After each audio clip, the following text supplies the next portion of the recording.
বাংলাদেশের মহান স্বাধীনতা সংগ্রামের এক গুরুত্বপূর্ণ মাইলফলক হল ১০ এপ্রিল ১৯৭১ তারিখে গঠিত মুজিবনগর সরকার। এই সরকার ছিল বাংলাদেশের প্রথম অস্থায়ী সরকার, যা মুক্তিযুদ্ধ পরিচালনা ও আন্তর্জাতিক স্বীকৃতি অর্জনের জন্য গঠিত হয়। মুজিবনগরের অবস্থান ও অবকাঠামো। মুজিবনগর তৎকালীন বৈদ্যনাথ তলা ছিল এই সরকারের কেন্দ্রস্থল। এটি মেহেরপুর জেলায় অবস্থিত। চারপাশে ঘন আমবাগান ও নিরাপদ পরিবেশ থাকায় এটি গোপন প্রশাসনিক কর্মকাণ্ডের জন্য উপযুক্ত ছিল। এখানে অস্থায়ীভাবে তৈরি করা হয়েছিল রাষ্ট্রপতির মঞ্চ, মন্ত্রিপরিষদের বৈঠক স্থান, সামরিক ও প্রশাসনিক কার্যালয়।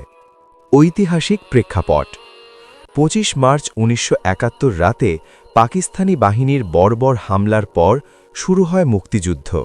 ১০ এপ্রিল আনুষ্ঠানিকভাবে সরকার গঠন। ১৭ এপ্রিল মুজিবনগরে শপথ গ্রহণ অনুষ্ঠান অনুষ্ঠিত হয়। জাতীয় ৪ নেতা ও মন্ত্রিপরিষদ। বাংলাদেশের জাতীয় ৪ নেতা ছিলেন মুজিবনগর সরকারের নেতৃত্বে: তাজউদ্দিন আহমেদ প্রধানমন্ত্রী, সৈয়দ নজরুল ইসলাম অস্থায়ী রাষ্ট্রপতি, ক্যাপ্টেন এম মনসুর আলী অর্থমন্ত্রী, এএইচ.এম কামারুজ্জামান স্বরাষ্ট্র, ত্রাণ ও পুনর্বাসন মন্ত্রী।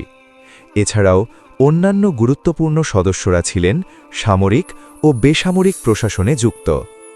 বঙ্গবন্ধুর ভূমিকা: বাংলাদেশের স্বাধীনতার স্থপতি বঙ্গবন্ধু শেখ মুজিবুর রহমান।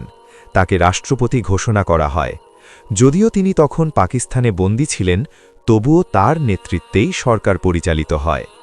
মুক্তিযুদ্ধে সরকারের ভূমিকা: মুজিবনগর সরকার মুক্তিযুদ্ধকে সাংগঠনিক রূপ দেয়, মুক্তিবাহিনী পরিচালনা করে, আন্তর্জাতিক সমর্থন অর্জনের চেষ্টা চালায়, শরণার্থী ও যুদ্ধকালীন ত্রাণ ব্যবস্থাপনা করে।